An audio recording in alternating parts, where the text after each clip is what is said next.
The 'Ndrangheta, Calabria's largest importer-exporter, their most important source of economic activity, and in recent years, a mainstay in Toronto's criminal underbelly. Southern Ontario happens to have one of the highest rates of Calabrians per capita in an Italian community anywhere on earth. Cut to this name, a very common one in Calabria. Some pronounce it Commisso, others pronounce it Commisso. Either way, it's a name you'll have seen before if your family's from Calabria, as mine is. But in Toronto, it has a little bit of a different connotation because of this spot, Commisso Brothers and Racco. And while you might be tempted to think that sounds like a law firm, you'd be wrong, because it's a bakery. A bakery with multiple locations across the greater Toronto area, which I would be remiss if I didn't call an institution, but not because the food is at all memorable or any good. Frankly, the only thing that would give it that designation is the fact that the place is completely drenched in lore.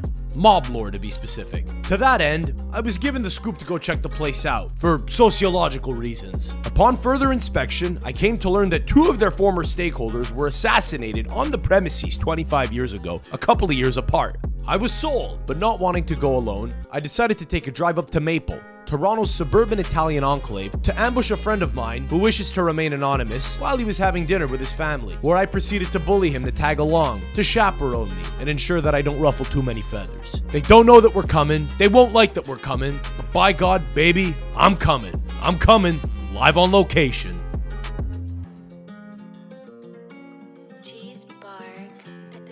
My girlfriend's freaking out. She has my location. She saw I was in Maple at your house. She goes, "What the fuck are you doing at someone's house?" I said, "She's my guma. What do you want?" No, I just crashed your dinner. I crashed your family's dinner because I needed you to come chaperone me. Yeah, don't worry. It's all good, man. Well, this place is run by the 'Ndrangheta. Allegedly. Is what I'm led to believe. Allegedly. Your sister said bring a knife and your father said call me if there's anything. So it's Commisso and Racco. This is a real cultural experience. And as you said, I mean, we're like mic'd up. They're gonna think we're FBI in there or something. I wouldn't start problems where there aren't problems. Well, that's what we might be doing. One of these Commissos was killed, and one of the Raccos was killed, right? Yeah, but you can kill the man, but not the family. I mean, you could probably try. The bakery itself had about a dozen infractions from the health inspectors last year. Last year? Have they cleaned up their act, do you think? Or do you think they maybe paid someone off to even be allowed to continue to operate? Because I hear 12 sanitary infractions, and I think that's the end of the line. Well, look, there was 12 infractions in total. 2 of them were crucial, 7 significant, and 3 minor. 7 significant. The thing is, when you're open 24 hours a day, you're open all the time. Something's going to get dirty. Something's going to get a little bit... Sometimes there's going to be a little cocaine where the flowers should be. Look, this establishment received a conditional pass and remains open. We just drove by a street called Rational, and I thought it said Ratatouille. So you think that's an omen? We just drove by Ratatouille because we're going to a kitchen where the pizza's made by a rat. Even if you get hit with these infractions, you have usually 24 to 48 hours to clean up your act. 24 hours to appeal? Basically to say, hey, look, you just caught us at a bad time. 12 infractions. Bad time. 2 infractions. 1 infraction. This is 3. why. 12. Look, this is why no one wants to open up a business anymore. There's too many constraints by the government, all right? And too many rats like me who are going in to fucking do investigative work. Exactly. Italian bakery co-owner died from gunshot wounds. This was in November of 2000. And he was found at the bakery, right? 2 of the partners were shot at the bakery 2 years apart. Family denied that it was Mafia. Of course, they're gonna deny that. Dude, they're being systematically hunted down. I heard that apparently another guy who was a stakeholder and his girlfriend got executed. Well, that... Near where you live. Yeah. I know about that one because that was a girl from the neighborhood, her sister, God rest her soul. They were hunting him down. Like, the guy got away, but they shot his girlfriend. She died, yeah. The reason I need you here is because you're kind of here to normalize ties between the 2 factions, between Montreal and Toronto right now. I'm kind of like your consigliere. You're my muscle is what you are. You're my Luca Brasi. I come in peace, kind of. No, you do. You do come in peace. I give everyone a chance. The thing is, I just want to know what it's about. Yeah, I saw 2 of them I saw 2 of their owners got shot 20 years ago, and I said, I gotta go here. These things happen. That's what I'm saying. It wasn't about the food, it was about other things. Here's my concern. I think they have 2 locations, like 2 kilometers apart. I'm not gonna say that they're money laundering because that would be defamation slander. But, well, I got questions. It is what it is. Best thing to do is go in there and just be a stupid food vlogger. You want to come and do a review of the sandwich. I've heard the sandwich will get you killed. If not by the trying to buy a contaminant. Woke up this morning, got myself a gun. This guy thinks we're going in here to do a fucking hit, eh?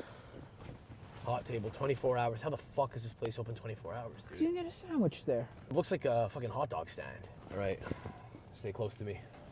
Oh, they got zeppole. You want to get some zeppole? Hello? Smells like oil. How's it going? Oh. Yeah, look. Show the zeppole. That's nice, eh? Hi, how are you? Look, they got the cannoli, they got the... Do you mind if I film for YouTube? I'm doing like a food review. Is that cool? Filming myself. Talk about? Lei italiana? Okay. So this is interesting for a number of reasons. Ricotta, please. Thank you. See the seal in there. Peep over my left shoulder. The guy's body's decomposing up there. Interesting. Holy fuck. I mean, these people are gonna think we're from the health inspection. Can't do it. Nah, can't do it. Can't do it. What the fuck? Are they making bread back there?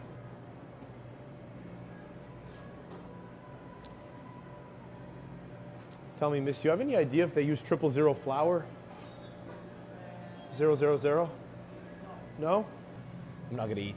Okay, no problem. Cash only. Okay, no problem. I filmed the hot table. I'm not doing it. All right. Not the first time. If you told me that these guys sold gasoline, I'd say, yeah, that makes sense. Pastries. I don't know. Look at this. I'm a neat freak. Purell. Money. Money's filthy. Washing money. Who would have thought? It's a metaphor, isn't it? You know what I feel like right now? Remember in The Sopranos when the Bevilacqua kid got shot with the Sean and the Bevilacqua kid were trying to get away after shooting Christopher, and Sean gets shot because he's like fumbling his seatbelt. That's how I feel right now. Like, oh, let's go. Bring these pastries home to your family. You know what? I'm not gonna try it. You're not gonna try it? Just bring it. Don't you have like an uncle from Vancouver? Yeah, he's here right now. You know, whatever. I'm sure the benchmark's a little lower for him. Jesus Christ, dude. That place has, I mean, there's no point of, you understand? There's no point of investing any money into the place, right? Because they need to keep all the cash that rolls into that business for the books to try to, you know, because they don't care about making pasta shells. I don't want to be on camera.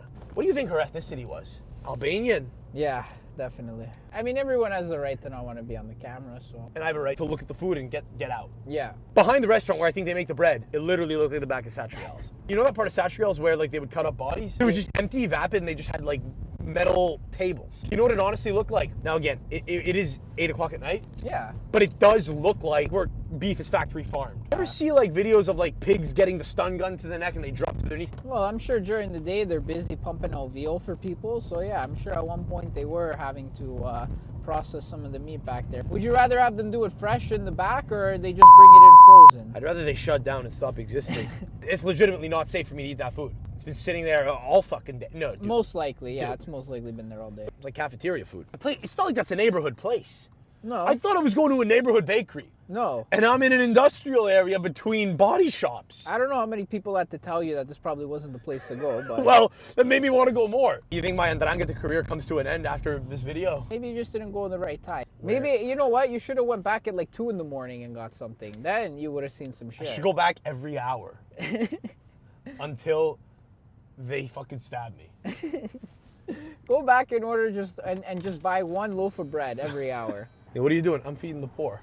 The next day. All right, look, it's the following day, and I had a lot of time to reflect on whether or not I should have put myself through the process of eating that food as a sacrificial gesture for all of you.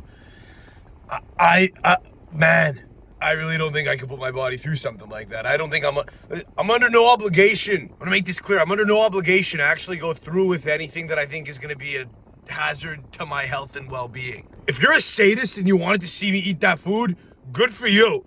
I'm not giving it to you. That's not what I'm selling. I'll show you the place.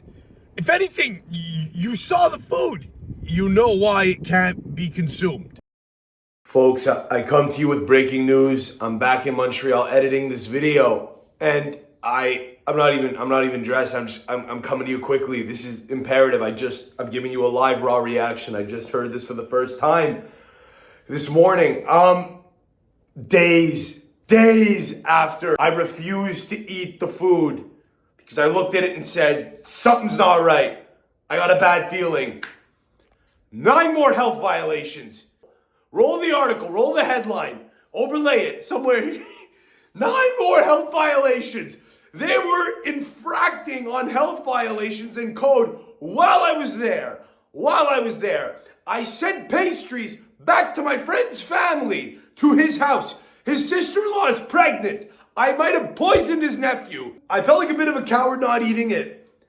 Trust your gut. Trust your gut. Anyone who says, bro, you're a pussy, you don't eat the food.